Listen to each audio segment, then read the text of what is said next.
제가 설교를 준비할 때 이제 터키의 시리아 사망자가 몇 명인가를 이렇게 보니까 오늘은 몇 명인지 정확히 모르겠고요. 네, 준비할 때 설교 준비할 때 보니까 2만 3천 명이 넘어섰습니다.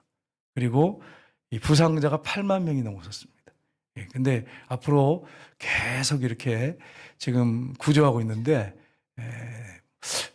사실 구조를 앞으로 더 얼마나 할지는 참 이건 미지수예요. 그러다 보니까 많은 사상자가 더 나올 것 같습니다.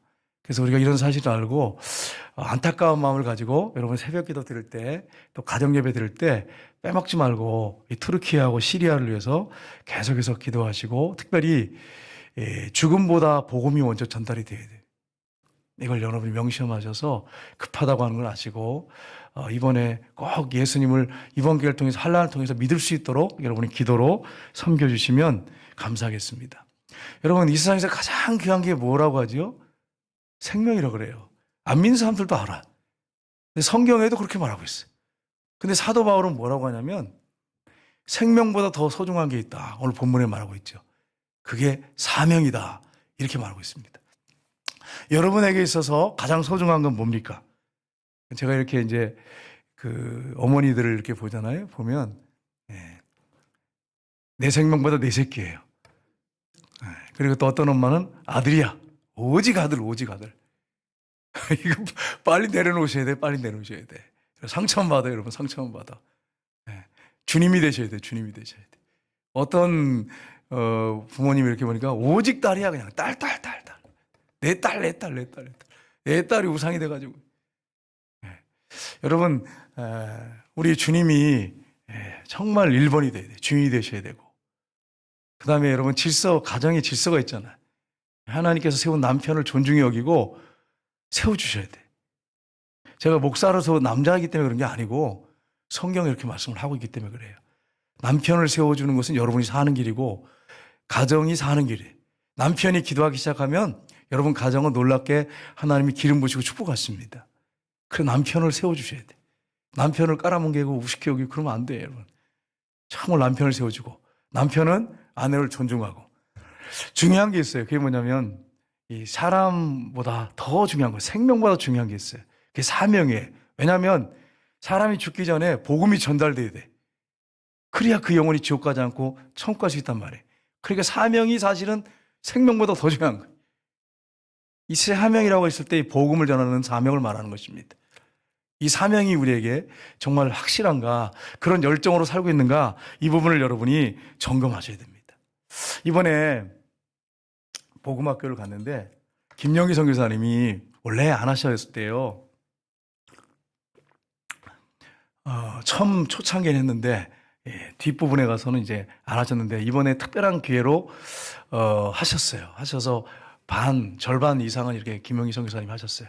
근데 이분이 여러분은 유튜브를 통해서 많이 들어서 아신 분도 계시고 또 모르신 분도 계시는데 아버지가 고급 술집 요정 일을 해서 먹고 살았던 그런 집안인데 아버지가 갑자기 그냥 죽는 바람에 주민등록증도 없는 그런 뒷동네에 버려졌어요.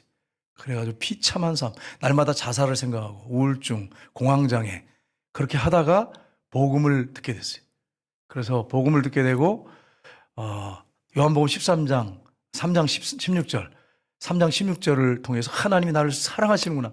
나같이 술집 아들, 버려진 놈, 죽어야 될 놈, 아무 소망하고 기대 없는 놈, 이런 놈을 위해서 아들을 잡아 죽였다니 말도 안 돼 이건. 그래가지고 그 앞에 꼬꾸라져가지고 울고 통곡하고 회개하고 예수님을 구주로 영접했어요. 그 다음부터 이분이 이제 시골 교회를 섬기게 됐답니다. 시골 교회 생겼는데 얼마나 주님을 뜨겁게 사랑했던지 그 교회 종칙이 권사님이 계셨대. 15년을 한 번도 그 권사님 놓친 적이 없대. 근데 막 불이 붙으니까 이걸 어떻게 감당을 못 하겠는 거야. 그래서 새벽에 4시부터 가가지고 종 붙잡고 있는데 권사님이 오셔가지고 종 놔. 내가 쳐야 돼. 네가 왜 거기 붙잡고 있어. 이걸 막 감았대. 팔뚝에다가 종줄을 감았대. 권사님이 종 치는 거 세내셨어요? 그래서 안 됩니다. 내가 쳐야 됩니다. 그러니까 미쳤구나 너무 이러면서 막 뭐라고 하시더래. 그래도 이걸 감고서 붙잡고 안 놨대요. 기도하면서. 그래서 종을 자기가 치기 시작했다 그러더라고요. 나중에 이제 권사님하고 오해가 좀 풀리고 권사님이 바쁘니까 주님을 향한 사랑이 너무 뜨거우니까 저 청년이 그 시골에서 저렇게 하는구나. 그리고서는 나중에는 이해해주고 많이 이렇게 돌봐줬다고 그러더라고요. 그 권사님이. 근데 여러분 그 젊은이의 그 주님을 향한 뜨거운 사랑이 생기니까 이게 새벽에 그게 쉽지 않잖아요. 청년이. 권사님도 그거 뺏기는 거 쉽지 않지 않습니까? 그게 15년을 쳤는데 정치기 했는데 그런데 그게 사랑, 주님의 사랑 때문에 그게 용납이 된 거예요. 그래서 종을 치기 시작하고 그렇게 했다고 하더라고요. 그래서 너무 좋아서 매일 교회에서 살았대요. 근데 이제 술집 아들이니까 뭐 전도를 해야 되는데 전도하라고 목사님이 서시고 하시는데 전도할 줄 모르니까 어느 날 눈물로 그렇게 기도를 했대요. 전도하게 해달라고. 근데 전도를 어떻게 될지 아무것도 몰라. 요정집 아들이 버려진 아들이 뭘 전도를 할 수 있겠어요. 나가는데 사회치 클럽 청년들이 지나가더래요. 한 20명이. 그래가지고 가가지고 놀러가요. 놀러가요. 아니, 어디서 놀러가냐. 교회에서 놀다가요. 놀다가, 아버지가 그 했던 그 사업에서 지켜보니까 놀러가세요. 놀러가서 이렇게 하잖아요. 그러니까 자기도 가가지고 놀러가세요. 놀러가세요. 그러니까 청년들이 그렇지 않아 시골에서 뭐 할 것도 없고 하니까 밤에 놀러가니까 좋아가지고 들어왔더래요. 그래가지고 교회 이렇게 쭉 뺑들어 앉았는데 할 말이 없잖아, 할 말이. 그러니까 고개만 이렇게 떨기고 그냥 서로 눈 마주치면 고개 숙이고. 이러고 한 15분을 갖다가 이렇게 해요. 멋쩍잖아요. 이렇게 가지고. 어떠세요? 뭐 하러 왔어요? 뭐 서로 그러면서 뭐 하면 놀아요? 그렇다고 무슨 뭐, 여러분 아시겠지만 뭐 젊은 사람들이 뭐 사치기 뭐 이런 것도 그것도 교회에서 할 수 없잖아. 그러니까 눈치만 보고 그냥 서로 껌뻑껌뻑 고개 푹 숙였다가 얼굴 봤다 마주치면 얼른 숙이고 이렇게 1시간을 했대요. 1시간 가까이 했대요. 그러니까 여자 청년이 너무 안타까우니까 너무 답답하잖아요.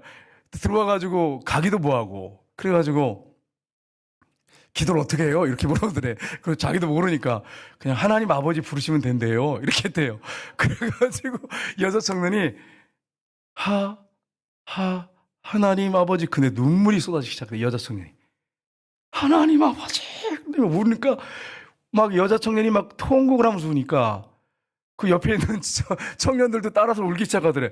기도의 불이 붙기 시작하더래. 기도의 불이. 기도를 뭐 가르쳐준 것도 아니에요. 그냥 성령 역사한 거죠.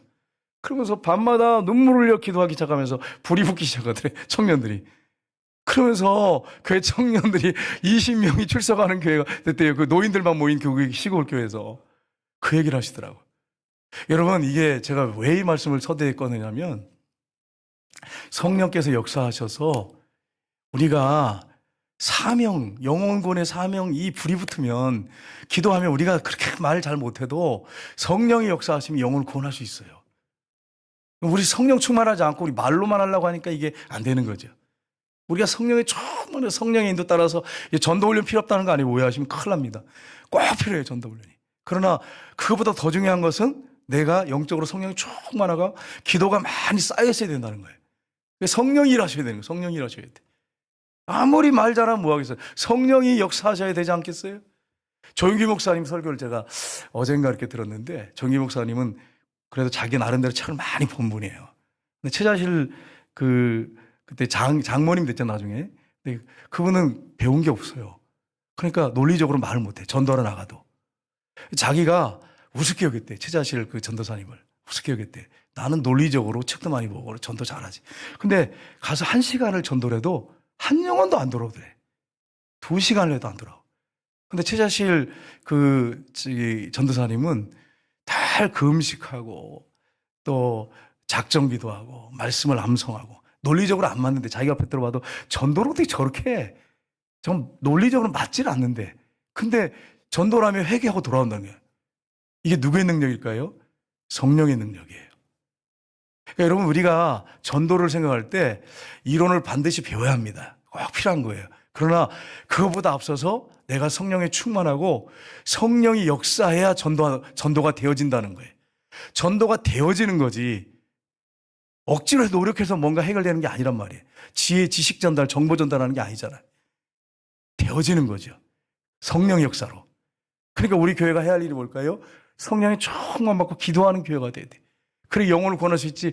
논리적으로 말 잘한다고 여러분 해보셨잖아요. 설득한다고 이게 되던가요? 여러분 안 되잖아요. 명절 때 만나서 해보셨잖아요. 그게 안 되잖아. 성령이 역사하셔야 돼. 성령. 자녀들에게도 성령이 역사하셔야 돼. 그래서 우리가 기도 생활을 해야 한다고 하는 것입니다. 사도 바울은 성령이 충만했어요.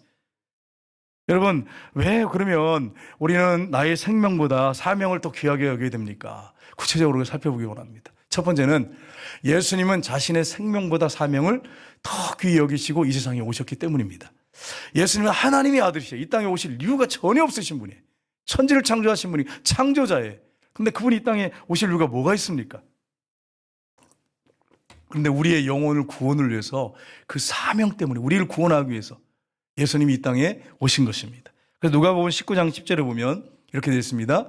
인자가 온 것은 잃어버린 자를 찾아 구원하려 함이니라. 아멘. 여러분, 잃어버린 영혼, 지옥 가는 그 잃어버린 영혼을 찾아 구원하려 오셨다 말씀하세요. 오늘도 우리 송정동 지역에 또 여러분과 제가 아는 사람들 중에 잃어버린 영혼들, 지옥 가면 안 되는 영혼들, 잃어버린 영혼들이 있습니다. 그 영혼들을 우리가 구원해야 되겠죠. 예수님은 이 사명 때문에 구원하러 오셨다고 말씀하십니다. 그리고 또 말씀하십니다. 마태복음 20장 28절에 보시면 같이 읽겠습니다.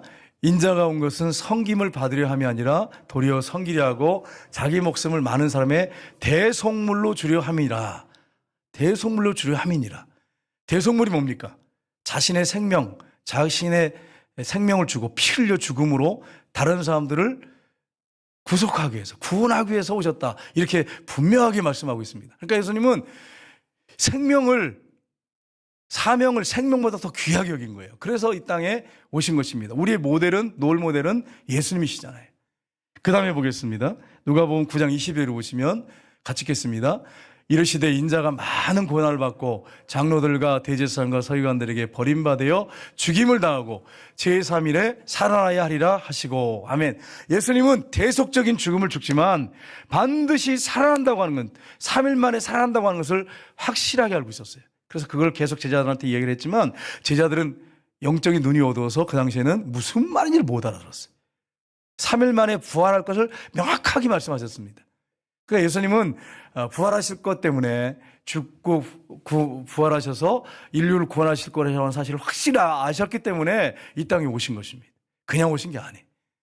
이걸 우리가 안다고 한다면, 그리고 그 부활하신 주님이 지금도 우리와 함께 하신다고 하는 사실을 확실히 안다면 우리가 세상 사는 게 여러분 탐대할 수밖에 없는 거예요. 제 자신을 볼 때, 여러분 자신을 보고 볼 때 사실 세상 사는 게 만만치 않잖아요. 교회야 일하는 게 만만치가 않은 일이에요. 근데 그분이 죽었다가 부활하셔서 우리의 주인이 되셔서 우리와 함께 하시기 때문에 우리가 담대하게 당당하게 세상에서 승리하면서 나가서 살 수 있는 거예요. 그게 우리의 능력이 아니에요. 우리 같이 연약한 존재가 어디 있습니까? 우리에게 있는 게 아니고 주님께 있습니다. 이걸 여러분이 염두에 두시기를 주님이라고 축복합니다. 두 번째로 부활하신 예수님이 나를 세상에 보내셨기 때문입니다. 예수님이 십자가 지시기 전에 대제사장의 중보 기도를 드리십니다. 근데 거기 기도에 이렇게 말씀하세요. 요한복음 17장 20절 같이 읽겠습니다. 아버지께서 나를 세상에 보내신 것 같이 나도 그들을 세상에 보내었고 내가 비옵는 것은 이 사람들만 위함이 아니요 또 그들의 말로 말미암아 나를 믿는 사람들도 위함이니. 아멘. 아버지께서 나를 세상에 보내신 것 같이 나도 그들을 세상에 보내었고, 근데 제자들뿐 아니고 앞으로 믿을 사람들도 우리를 포함해요. 우리도 그렇게 우리를 보내기려고 주님께서 기도하고 계시는 것을 볼 수 있어요. 그러니까 우리도 세상을 향해서 나가야 돼. 우리에게 이러한 주님께서 세상에 보내는 사명을 주셨다고 하는 것을 저와 여러분이 잊지 마셔야 됩니다. 요한복음 20장 21절 20절에 부활하신 다음에 말씀하셨어요.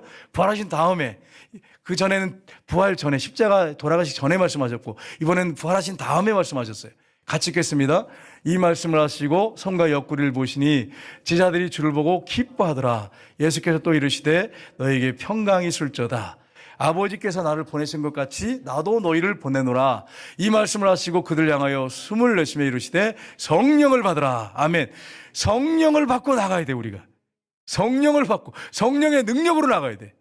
여러분, 아버지께서 나를 보내신 것 같이 나도 너희를 보내노라. 그러니까 여러분, 이런 분이 있으면 우리가 그분을 욕하고 비난해서 안 돼. 기도만 해야지 뭘 무슨 세상을 향해 나가 그러면서 산속에 들어가서 수도원에 들어가서 기도만 하고 아무것도 안 하는 분들을, 물론 단기간에 몇 년 동안 그렇게 해서 말씀을 보고 기도에 성령 충만해서 능력받고 내려오셔야죠. 근데 10년째 안 내려오시고 20년째 안 내려오시고 30년째 안 내려오시고 거기서 사시면서 특별한 사역도 난 기도만 하고 주님만 찾겠습니다 라고 하는 것은 하나님 뜻이 아니에요. 분명히 말씀하셨어요. 세상에 보낸다고. 많은 경우에 보면 남자들이 자연인이 되기를 원하십니다. 여기도 이제 그런 분들 꽤 될 것 같아요. 나에는 자연인이다 그걸 즐겨보신 분들. 목사님 어떻게 그렇게 잘하세요? 나도 몇 개 봤거든요. 보니까 자연인 보니까 너무 프리하더라고요. 그죠? 그리고 뭐 구속되는 것도 없고. 근데 그게 행복할까요, 여러분? 여러분, 자연인을 10년, 20년, 30년 계속 살면 행복할까요? 서승교 집사님? 웃으셔서 내가 질문하는 거야. 어떻게 생각해요? 행복할까요? 대답을 못 하시잖아. 이게 그것도 몇 달, 몇 년 이렇게 할지 혹시 모르겠지만 그게 계속 자연인으로 산다면 여러분 정말 행복할까? 하는 질문 한번 해보세요. 사람 아무도 안 오고. 이게 행복하지 않아요, 여러분. 우리가 사람들 가운데 같이 어울려서 서로 사랑하고 교제하고 서로 주님의 은혜 가운데 살아가야 이게 행복한 거지. 정말 거기 사람 없는데 계속 산속에서 혼자 사는 게 그게 저는 못 들어가겠어. 미련 어둠원들은 못 가겠어, 산속에. 그러니까 여러분, 우리가 자꾸 생각을 잘못하는데 은혜를 많이 받았으면 세상을 향해 나가야 돼. 예수님이 우리를 파송하셨단 말이에요. 그럼 나가서 복음을 증거해서 죽기 전에 그들에게 복음이 전달돼야 돼. 왜 이제 왔습니까? 그런 소리 듣기 전에 우리가 가야 되는 것입니다. 이걸 여러분이 놓치시면 안 돼요. 그래서 예수님이 부활하셔서 승천하시기 전에 제 아들에게 사명을 주셨어요. 마태복음 28장 18절 20절에 보시면 같이 읽겠습니다. 그러므로 너희는 가서 모든 민족을 제자로 삼아 아버지와 아들과 성령의 이름으로 세를 베풀고 내가 너희에게 분부한 모든 것을 가르쳐 지키게 하라. 볼지어다 내가 세상 끝날까지 너희와 항상 함께 있으리라 하시니라. 아멘. 가서 가라 그러잖아. 먼저 가서 제자 삼아라. 이게 꼭 외국만 얘기하는 거 아니에요. 동네, 지역, 직장 모든 게 다 들어가는 거죠. 가서 그들에게 복음을 전하고 제자 삼아라. 그러면서 하시는 약속이 있습니다. 뭘 말씀하셨어요? 세상 끝날까지 너희와 항상 함께 있으리라. 아멘. 한 주간 동안 우리가 든든하게 사서 힘있게 살 수 있는 건 주님의 약속밖에 없어요. 주님이 약속하셨으니까 약속하신 분은 지킬 수 있는 자신감이 있으니까 이 말씀하신 거예요. 반드시 지키십니다. 함께 하십니다. 여러분 한 주간 동안 주님이 함께 하심을 확신하고 믿음으로 승리하시기를 주님으로 축복합니다. 함께 하신단 말이에요. 두려워할 거 없어요. 어려운 상황들, 환경, 문제들이 있을 수 있어요. 근데 거기에 눌리지 마세요. 예, 주님이 함께 하시니까. 여러분 마가복음 해보세요. 16장 15절을 보시면 같이 읽겠습니다. 또 이르시되 너희는 온 천하에 다니며 만민에게 복음을 전파하라. 선교사님에 의해 주신 게 아니에요. 선교사님들은 가서 아예 그냥 정착해가지고 오랜 세월 선교도 하시지만 장기 선교 하시지만 우리는 중간중간에 단기 선교를 나가서 할 수 있잖아요. 많은 분들이 이런 분들이 있어요. 어떤 분이냐면 외국에 여행을 가요. 여행 목적으로. 여행 목적으로 가면 돈이 여러분 적지 않잖아요. 많이 들어가잖아요. 그리고 돌아가가지고 난 여행했더니 너무 행복했다 막 이러면서 막 나는 좋았다. 유럽 여행을 갔더니 너무 아름다웠다. 근데 계속 세계 이곳저곳을 여행 다녀. 그럼 여러분 정말 행복할까요? 김혜정 권사님 행복할까요? 유럽 여행을 다녀보니까 계속 다니면 그걸 뭐 세계 계속 끊어가지고 전에 다니셨다 그러길래 여쭤보는 거예요. 계속 다니면 행복할까요? 그래, 처음에는 좀 좋을지 모르겠지만 계속 돈 쓰면서 그러고 다니면 행복하지 않아요. 그래서 우리 권사님 중에 한 분이 오늘 안 나오셨는데 오전에 오신 권사님 중에 돈이 많으셔가지고 그때 좀 돈이 잘 벌 때니까 계속 세계 여행을 다녔는데 허무하대. 그러니까 우리 권사님 집사님들 우리 남편이 돈 좀 벌어가지고 좀 외국 여행 좀 시켜주지 그런 분들이 계시면 빨리 포기하세요. 목사님 너무 꿈을 짓밟지 마세요. 그렇지 않아도 유럽 여행 가려고 지금 계획을 짜고 있는데 제가 뭘 말씀드리냐면 그 여행도 좋지만 그 여행에 뭔가 의미를 담아서 가면 더 좋지 않겠어요? 때로는 뭐 7순 8순 해가지고 갈 수 있어요. 가지 말라는 거 아니에요. 오해하지 마세요. 괜히 가다가 또 목사님 나 8순인데 가지 말란 말이에요. 7순인데 이런 말 하는 게 아니라 늘 맨날 그런 꿈만 꾸고 가지 마시고 여러분이 좀 외국에 나갈 때 내가 영혼구원을 위해서 내가 뭘 할 것인가를 좀 생각하고 가면 얼마나 이게 영적인 복이 나한테도 복이 되고 그 영혼들에게도 복이 되고 여러분 자녀들에게도 복이 되고 얼마나 좋아요. 그러니까 여러분 성교에 좀 마인드를 가지고 나가시기를 주님으로 축복합니다. 아멘을 안 하세요. 아멘을 안 하세요. 아멘을 안 하세요. 여행을 다니겠다는 거예요 지금. 여러분 정말 여행도 필요하지만 여행 목적이 아니라 영혼 구원을 목적으로 나가서 여러분 열심히 섬기시기를 주님으로 축복합니다. 저도 그렇게 해야지. 예를 들어서 맨날 제가 가방 하나 메고 교회 성도가 어느 정도 됐다고 해가지고 그리고 돌아다니면서 맨날 외국 다니면서 선교도 안 하고 이 지역 저 무슨 탐방 그런다고 하면서 돌아다니면 여러분 기분이 어떠세요? 뭐 저런 목사가 다 있어요. 저 싹군이네. 이렇게 안 하겠어요, 여러분? 그래서 제가 못해요. 그래서 못해요. 그러니까 여러분 그게 그렇게 하면 안 되잖아요. 선교지 다니면서 영혼들을 보살피고 위해서 기도해주고 내가 할 수 있는 것 좀 하고 이렇게 해야 되지 않겠어요? 그게 보람된 일이잖아요. 우리를 가라고 말씀하셨단 말이에요. 한 영혼이라도 섬기셔야 돼. 우리가 영혼 구원에서 힘써야 돼. 이게 우리에게 주신 사명입니다. 누가복음에 보시면 말씀하고 있어요. 같이 읽겠습니다. 누가복음에 또 그의 이름으로 죄사함을 받게 하는 회개가 예루살렘에서 시작하여 모든 민족에게 전파될 것이 기록되었으니 너는 이 모든 일의 증인이라. 아멘. 이미 성경이 기록되어 있어요. 모든 민족에게 예수님의 십자가의 복음, 부활의 복음이 전파될 것이 기록이 되어 있어요. 기록이 되어 있어요. 여기에 빼도 박도 못하게. 그러면 여러분 기록된 대로 이루십니다. 그럼 내가 안 가면 주님이 다른 사람 보냅니다. 그럼 내가 하면 얼마나 좋아. 내가 하면 얼마나 복이 되고 상급도 있고 얼마나 좋아요. 그래서 여러분 이런 사실을 알고 여러분과 제가 나가야 한다고 하는 거예요. 세 번째는 승천하시기 전에 증인의 사명으로 끝난 게 아니에요. 명령을 하셨어요. 명령을. 오늘 본문 아까 읽었잖아요. 명령을 하셨어요. 명령형으로 되어 있습니다. 그냥 해도 되고 말아도 되가 아니에요. 사명만 주신 게 아니고 명령이에요. 명령. 반드시 해야 된다 너희들. 이렇게 말씀하신 거예요. 여러분 사도행전 한번 볼까요? 사도행전 1장 8절 보겠습니다. 오직 성령이 너에게 임하시면 너희가 권능을 받고 예루살렘과 온 유다와 사마리아 땅끝까지로 내 증인이 되리라 하시니라. 아멘. 성령을 받고 가서 증인이 되라 이렇게 말씀하셨는데 명령은 많이 이렇게 찾아볼 수 있는데 제가 다 찾아보지는 않겠습니다. 근데 여기서 중요한 게 있어요. 증인이 순교자라는 의미가 있어요. 분명히 들어있습니다. 근데 더 중요한 게 있어요. 여러분 보세요. 성령이 너희에게 임하시면 너희가 권능을 받고 예루살렘과 온 유다와 사마리아와 땅끝까지 이르러 내 증인이 뭐라고 되어 있어요? 증인이 되리라. 되리란 말이 무슨 말이에요, 여러분? 되리란 말이. 된다. 그래, 맞아요. 된단 말이에요. 그 언어상에 제가 찾아봤더니 에이미라는 단어네요. 에이미인 단어. 원어. 헬라어의 에이미라는 단어. 나는 이다. 무슨 말이냐면 성령이 그 사람에게 임하면 성령이 전도가 되도록 성교가 되도록 그렇게 하신다는 거예요. 내가 주체가 아니고 성령이 주체가 된단 말이에요. 이게 중요한 거예요. 그러니까 성령의 권능을 받아서 전도할 때 성령이 주체가 돼서 그 영혼을 구원하신다는 거예요. 나를 통해서. 그러니까 여러분이 성령 받는 것이 이렇게 중요해요. 그래서 예수님이 누가복음에 보면 너희가 바로 복음 전하라 이렇게 말씀하지 않고 예루살렘에서 기다려라. 위로부터 능력이 입힐 때까지 기다려라. 그렇게 말씀했어요. 이게 무슨 말이에요? 사도행전 1장 8절하고 똑같은 말씀이에요. 성령의 권능을 받으면 그분이 일하실 것이다. 너를 통해서 전도자가 되게 할 거다. 전도가 되게 할 거다. 이런 말씀이에요. 내 노력해서 성취하라. 그게 아니고 그분이 나를 통해서 전도가 되도록 만들 거다. 그런 말씀이에요. 그러니까 우리 교회가 해야 할 일이 뭐겠어요? 기도 많이 해야 됩니다. 성령의 권능이 임하도록. 그렇게 기도할 때 교회가 붕대는 거예요. 그렇게 여러분 기도하시기를 주님으로 축복합니다.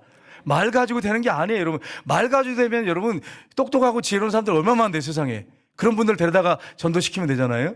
여러분 중에 또 말 잘하는 분 있잖아요. 전도 잘 되던가요? 그게 성령의 권능이 아니면 안 돼요. 성령이 주체예요. 성령이 되게 하는 거지 내 노력으로 안 되잖아요. 아까 제가 최자실 목사님하고 조영기 목사님 얘기를 했잖아요. 목사님 전도가 안 되더래 자기는. 근데 최자실 목사님은 너무 잘 되더래. 늘 성령과 동행하니까. 그래서 그분이 그래서 성령 충만을 갈급해야 하고 성령을 구하다가 성령을 받으신 거예요. 그래서 성령이 중요한 거예요. 성령의 능력으로 되는 것입니다. 여러분 사도행전 1장 21절 22절을 보세요. 이제 예수님이 승천하신 다음에 이제 그 다음에 보시면 베드로 설교예요. 같이 읽겠습니다. 이름으로 요한의 세로로부터 우리 가운데 올려져 가신 날까지 주 예수께서 우리 가운데 출입하실 때에 항상 우리와 함께 다니던 사람 중에 하나를 세워 우리와 더불어 예수께서 부활하심을 증언할 사람이 되게 하여야 하리라 하거늘 성령의 권능을 받아서 오순절날 예수님의 그 부활을 증언할 사람이 되게 하여 하리라. 뭐 봤잖아, 너희들 부활. 거기 투표할 때 그 제자 뽑을 때 본 사람들, 부활을 본 사람, 목격한 사람 중에 뽑아요. 그 증인이 돼야 된다. 이렇게 말씀하고 있는 거죠. 그러니까 여러분 우리가 부활의 증인이 돼야 됩니다. 부활하신 주님이 우리의 주인이 돼서 우리가 이미 죽었어. 근데 안 죽어. 여러분 보세요. 어떤 여집사님이 계셨는데 목사님이 설교를 할 때마다 다 메모를 했어요. 그래가지고 집에 가가지고 남편한테 안 믿는 남편이에요. 술 많이 먹고 방탕한 삶을 사는 남편이에요. 그 남편한테 여보, 오늘 목사님이 설교하셨는데 술 취하지 말라 그랬어. 성령 충만 받으라 그랬어. 방탕한 삶을 살지 말라 그랬어. 자, 안 믿는 사람이 이 여집사님의 그 설교 전달을 통해서 예수 믿을 수 있겠습니까? 여러분 어떻게 생각하세요? 그 목사님 설교를 딱 듣고 와가지고 매일 전달하는 거예요. 여보, 오늘은 목사님이 술집에 가지 말라 그랬어. 담배 피지 말라 그랬어. 그렇게 계속 전달이 돼. 예? 그럼 여러분, 그 남편이 예수 믿을까요? 안 믿을까요? 절대 안 믿습니다. 아내의 설교를 통해서 절대 안 믿어요. 그래가지고 이분이 기도를 시작했어요. 남편 구원을 위해서 계속 기도하는데 기도해도 안 돌아와. 기도해도. 그래가지고 이제 작정 기도를 한데도 잘 안 돌아와요. 그래서 한 번은 아주 목숨 걸고 작정 기도를 했어요. 40일을. 그리고서는 기도하기 시작했어요. 그런데 마지막 날 기도해도 안 변하더래요, 남편이. 마지막 날 마음에 감동을 주시는데 뭐라 감동하시냐면 네가 죽어라. 너는 죽었다. 이러시더래. 네가 죽어라. 그래가지고 은혜를 받았어요. 펑펑 눈물 흘리고. 그리고 왔어요. 그리고서는 남편이 퇴근하고 돌아올 때 여보, 오늘 수고 많았지요. 눈에 도끼가 빠졌어. 그러니까 남편의 눈에서 살기가 빠지더래요. 남편이 바뀌더래요. 그전에는 막 이렇게 무슨 이 마귀같이 보면서 그렇게 얘기를 했으니까, 항상 설교하고 그랬으니까. 그래서 살기가 싹 눈에 빠지더래요. 그래서 그 다음날 아침이 됐는데 밥을 차려놓고 무릎을 앞에 딱 꿇었대. 여보, 죄송해요. 내가 잘못했다고, 그동안. 그러면서 여보, 식사하세요. 무릎 꿇고 그랬대요. 그랬더니 남편이 왜 그래? 그러면서 나중에 남편이 한 얘기가 어떤 생각을 가졌냐면 저것이 죽을 뻔 걸렸나? 이런 생각을 했죠. 그런 생각을 했다는 거죠. 미쳤나 저게? 그런 생각을 했다는 거예요. 나중에 얘기한 거죠. 나중에. 그리고 눈물을 흘리면서 여보, 식사하세요. 그러면서 또 이제 출근하려면 여보, 잘 다녀오세요. 내가 기도할게요. 그리고 출근시키고. 저녁에 들어왔는데도 또 무릎을 꿇고 여보, 식사하세요. 그러더니 또 눈물을 흘리면서 차려주고. 이러니까 왜, 무슨 일인데? 죽을 병 걸렸나? 그래서 왜 그러는 거야? 그걸 물어보는데 대답을 안 하고 여보, 당신이 불쌍해서 그래요. 그것밖에 얘기는 안 했대. 그러니까 이게 뭔가 있다. 이러기를 한 달을 했대. 한 달을. 그러면 여러분, 남편이 계속 왜 그래? 무릎 꿇고 눈물 흘리면서 그렇게 밥을 차려주니까 남편이 어떤 마음 먹겠을까요? 여러분 같으면, 남편 같으면 어떤 마음이 들겠습니까? 저 같아도 만약에 아내가 그러면 이거 무슨 중병에 걸린 거 아닌가? 이게 뭔 큰 문제가 있을 거다. 이게 지금 말은 안 해서 그렇지 계속 그냥 당신이 불쌍해서 그래요. 근데 그게 그냥 넘길 일이 아니잖아, 그 말이. 그 한 달을 그랬답니다. 한 달을. 그랬더니 여보, 당신 손이 뭔데? 그러면서 물어보더래요. 당신 손이 뭔데? 아시잖아요. 그래, 알았어, 갈게.